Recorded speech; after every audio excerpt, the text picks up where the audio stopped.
وَقَاتِلُوا فِي سَبِيلِ اللَّهِ الَّذِينَ يُقَاتِلُونَكُمْ وَلَا تَعْتَدُوا، اور قتال کرو اللہ کی راہ میں ان لوگوں کے ساتھ جنہوں نے تمہارے ساتھ قتال کیا، تم سے لڑے، وَلَا تَعْتَدُوا، لیکن ان کے ساتھ زیادتی نہیں کرنی، ان اللہ لا يحب المعتدین، بے شک اللہ تعالیٰ زیادتی کرنے والوں کو پسند نہیں کرتا۔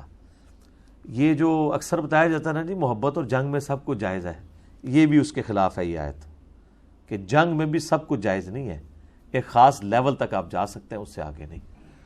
مسلم شریف میں ڈیٹیل حدیث ہے کہ نبی علیہ السلام جب بھی کوئی لشکر روانہ کرتے تو فرماتے کہ بچوں کو قتل نہیں کرنا، عورتوں کو قتل نہیں کرنا، کوئی درخت نہیں توڑنا، ٹھیک ہے، جو لوگ میدان جنگ میں نہیں آئے ہوئے ان کو قیدی نہیں بنانا۔ یہ نہیں ہے کہ آپ نے ایک شہر فتح کیا ہے تو جو لوگ آپ سے لڑنے کے لیے وہ تو چند ایک لوگ تھے، اب جو شہر کے اندر عوام ہے اس عوام کو اپنا غلام نہیں بنانا۔ آپ دیکھ لیں، ورنہ تو مسلمانوں کی لونڈیاں لاکھوں کی تعداد میں ہوتی ہیں اگر یہی ہوتا۔ یہ لونڈیاں صرف وہ عورتیں تھیں جو میدان جنگ میں مسلمانوں سے لڑنے کے لیے اپنے مردوں کے شانہ بشانہ میدان جنگ میں آئی ہوئی تھی، بارڈر کے اوپر، ان کو لونڈیاں بنایا گیا۔ لیکن ان کے بھی حقوق ہیں کہ جو خود کھانا ہے وہ ان کو کھلانا ہے۔ اس میں بھی کہا گیا کہ ان عورتوں کو آزاد کرو اور ان کے ساتھ خود نکاح کر لو، ان کو ایک آزاد عورت والا سٹیٹس دو، تو یہ اللہ کے نزدیک پسندیدہ ہے۔ باقی جو اپنے علاقوں میں لوگ رہ رہے ہیں، نہ وہ غلام بنائے جائیں گے، نہ ان کی عورتیں لونڈیاں بنائی جائیں گی، صرف یہ ہوگا کہ وہ جزیہ دے کے رہیں گے۔ اور جزیہ ایک ٹیکس تھا جو وہ وصول کیا جاتا تھا مسلمانوں کی جانب سے، کافروں سے، اس کے اگینسٹ وہ ان کی حفاظت کرتے تھے۔ اور اگر کوئی علاقہ مسلمان خالی کرتے تھے تو وہ ان کو اس سال کا جزیہ واپس کر دیتے تھے کہ اب ہماری کوئی ذمہ داری نہیں، یہ اپنے جو 4 دینار ہیں، 4 سونے کے سکے سال میں دیے جاتے تھے، یہ پاس رکھو اپنے۔ تو اس وقت کے قبائلی دور میں جب ہر وقت قتل و غارت کا خطرہ لگا رہتا تھا، 4 دینار کے عوض پورے سال کی آپ کی سیکیورٹی اگر مل جائے تو کوئی مہنگی نہیں ہے۔ اور یہ کافروں سے جزیہ لیا جا رہا ہے، مسلمانوں سے بھی لیا جاتا تھا وہ زکوٰۃ، مسلمان بھی ٹیکس پے کر رہے ہوتے تھے۔ یہ نہیں ہے کہ مسلمان اسی طریقے سے جو ہے وہ، بلکہ آپ کو پتا ہے عمر بن عبدالعزیز کے دور میں جب اسلام کی یعنی حدود پھیلنی شروع ہوئی اس اعتبار سے کہ لوگوں نے اسلام قبول کرنا شروع کر دیا، تو یعنی کچھ گورنروں کی جانب سے سیدنا عمر ابن عبدالعزیز کو یہ لکھا گیا خط کہ اگر اس طریقے سے تیزی سے لوگ مسلمان ہوتے رہے تو یہ تو ہمارے جزیے کی رقم ہی کم پڑ جائے گی۔ تو حضرت عمر بن عبدالعزیز بڑے ناراض ہوئے، انہوں نے کہا نبی علیہ السلام کو اللہ تعالیٰ نے کوئی ٹیکس کلیکٹر نہیں بنا کے بھیجا ہے، وہ اللہ کے پیغمبر ہیں، تو ہماری تو یہ کامیابی ہے کہ کوئی شخص اسلام قبول کر لیتا ہے، بھلے اسی وجہ سے کر لے کہ وہ جزیے سے بچ جائے، لیکن اسلام میں جب آئے گا تو وہاں بھی اس کو زکوٰۃ تو دینی پڑے گی۔ لیکن اصل یہ وجہ نہیں تھی کہ وہ جزیے سے بچنا تھا۔ جزیہ کیا تھا؟ اس سے زیادہ مال تو وہاں کے ڈاکون سے لوٹ کے لے جاتے تھے، رومن امپائر کے بدماش جو ٹیکس کلیکٹر تھے وہ آ کے لے کے چلے جاتے تھے۔ 4 دینار تو کچھ بھی نہیں تھا ان کے لیے۔ مسلمانوں کے وہ اخلاق سے متاثر ہوئے کہ مسلمان اتنے اپ رائٹ ہیں، اتنے انصاف پسند ہیں، اتنے منصف مزاج ہیں، اس چیز نے ان کو اٹریکٹ کیا تھا۔ تو اللہ تعالیٰ ہمارا قتال کرنا ہے لیکن حد سے نہیں بڑھنا، اللہ کو حد سے بڑھنے والے پسند نہیں ہے، یعنی محبت اور جنگ میں سب کچھ جائز نہیں ہے۔ بخاری مسلم میں یہ حدیث ہے کہ جنگ دھوکے کا نام ہے۔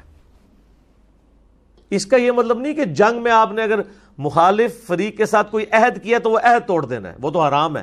وہ سورۃ الانفال میں آیا ہے کہ اگر کافر کے ساتھ عہد ہے آپ کا تو عہد کو اعلانیہ توڑیں گے اور اس کو بھی مطلب ایک وقت ملے گا کہ وہ بھی جنگ کی تیاری کرے۔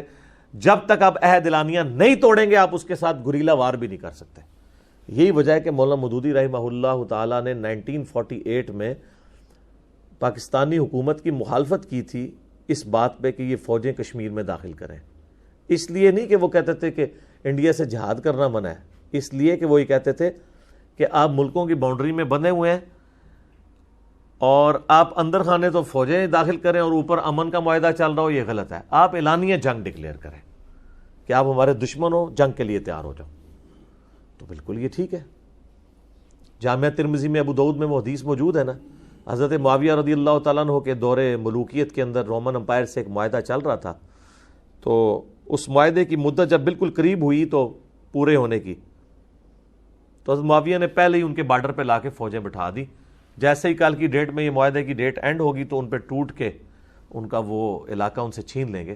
تو وہاں پہ ایک صحابی جو تھے سیدنا عباسہ رضی اللہ تعالیٰ عنہ علیہ السلام، وہ گھوڑے کو ایڑی لگاتے ہوئے تو مسلمانوں کی فوج میں سے نکل کے بارڈر پہ سامنے آگے کھڑے ہو گئے کہ میں تمہیں یہ کام نہیں کرنے دوں گا، کیونکہ رسول اللہ سے میں نے سنا تھا جس قوم سے تمہارا معاہدہ ہو جب تک اس معاہدے کو اعلانیہ ختم نہ کرو اس طرح ان پہ عمل نہیں کر سکتے. تو حضرت معاویہ کو، حالانکہ وہ اتنے سخت مزاج حکمران تھے، اس صحابی کے سٹینڈ کی وجہ سے اپنا ڈیسیژن واپس لینا پڑ گیا.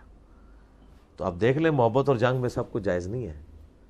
جنگ دھوکے کا نام ہے. مراد یہ کہ جنگ میں آپ توریہ کر سکتے ہیں، جھوٹ بول سکتے ہیں اپنی جان بچانے کے لیے، جو سورۃ النحل کی آیت نمبر 106 میں زندگی موت کی کشمکش بنے تو آپ جھوٹ بھی بول سکتے ہیں. آپ سور کا گوشت بھی کھا سکتے ہیں، مردار بھی کھا سکتے ہیں، غیر اللہ کے نام پہ ذبح کی ہوئی چیز بھی کھا سکتے ہیں، اور بہتا ہوا لہو بھی کھا سکتے ہیں. چاروں چیزیں جو منع ہے ایز اے لاسٹ ریزارٹ. تو جنگ میں بھی سب کچھ جائز نہیں ہے، اس کے بھی اصول ہیں. اور محبت کے تو اصول اتنے اسٹرکٹ ہیں اسلام کے اندر کہ اس کائنات میں سب سے زیادہ محبت مخلوقات میں اگر کسی سے ہو سکتی تھی تو وہ محمد رسول اللہ ہیں صلی اللہ علیہ وآلہ وسلم. لیکن ان کے بارے میں بھی ابو داؤد ترمذی ابن ماجہ میں آتا ہے کہ صحابی نے سجدہ کیا، آپ نے کہا سر اٹھا کیا کر رہا ہے، جب میں فوت ہو جاؤں گا اور تو میری قبر سے گزرے گا کیا میری قبر پہ بھی سجدہ کرے گا؟ کہا نہیں یا رسول اللہ. تو فرمایا پھر مجھے کیوں کر رہے ہو؟ اگر میں سجدہ جائز سمجھتا تو بیویوں سے کہتا کہ اپنے خامدوں کو سجدہ کریں اس حق کے سبب جو اللہ نے ان کو دیا ہے. تو نبی علیہ السلام نے عشق دے چلے نمبر لے گئے اس چیز کو انڈورس نہیں کیا، بلکہ عقل والی جو روش ہے اس کو سپورٹ کیا. صحیح بخاری میں آتا ہے کہ صلح حدیبیہ کا معاہدہ لکھا جا چکا تھا، اور اسی دوران وہ جو معاہدہ لکھنے والا ہے نا سہیل ابن عمر، وہ مسلمان اس کا بیٹا ہو چکا ہوا تھا، وہ خود کافر تھا ابو جندل، اور وہ اپنے باپ کی بیڑیاں چھڑوا کے تو وہیں پہ پہنچ گیا مسلمانوں کے اس معاہدے کے دوران. حالانکہ اس وقت یہ تو ایک سمجھ لیں بونس کے طور پہ اسے لیا جا سکتا تھا، لیکن حضور نے کہا کہ نہیں ابو جندل صبر کرو، معاہدہ لکھا جا چکا ہے. حالانکہ وہ ٹرانزیشن پیریڈ تھی، وہ تو طے ہوا تھا کہ اگر کافروں کی طرف سے کوئی مسلمان ہو کر مسلمانوں کے پاس آیا تو واپس کیا جائے گا. تو وہ جب معاہدہ لکھ رہے تھے وہ اس کے بعد تو مسلمان کو ہو کے نہیں آیا تھا، وہ تو پہلے کا مسلمان تھا، وہ تو اس دوران ہی آ گیا تھا. اگر ٹیکنیکلی دیکھا جائے وہ اس معاہدے میں لائن نہیں کرتا تھا، لیکن حضور علیہ السلام اتنے اپ رائٹ تھے کہ کسی دور کے درجے میں بھی میرے اوپر یہ الزام نہ لگے کہ یہ عہد کی پاسداری کرنے والے نہیں ہیں. کیونکہ قرآن میں سورہ بنی اسرائیل میں 10 کمانڈمنٹس میں آیا کہ عہد کی پاسداری کرو، تم سے عہد کے بارے میں پوچھا جائے گا. اور مسند احمد کی حدیث ہے کہ جو عہد پورا نہیں کرتا اس کا کوئی دین ہی نہیں ہے. تو نبی علیہ السلام نے جنگ میں بھی خیال رکھا، ابو جندل کو سہیل ابن عمر کے حوالے کر دیا. حالانکہ صحابہ کو اس وقت بڑا غصہ آ رہا تھا کہ یہ ظالم شخص جو ہے وہ اس کے ساتھ جا کے یہ کچھ کرے گا، لیکن ظاہر ہے صحابہ تو سمعنا وأطعنا، یا رسول اللہ جو آپ نے کہا مان لیا. ٹھیک ہے، اذانیں شروع ہوگی انشاءاللہ، بقیہ کی کلاس اذان کے وقفے کے بعد انشاءاللہ. ہاں جی، اذان کے وقفے سے پہلے ہم سورۃ البقرہ کی آیت نمبر 190 کے اوپر ڈسکشن کر رہے تھے، اور اللہ تبارک و تعالیٰ نے قتال کے حوالے سے کچھ گائیڈ لائنز مسلمانوں کو دی ہیں کہ ایک لمٹ کو آپ نے کراس نہیں کرنا.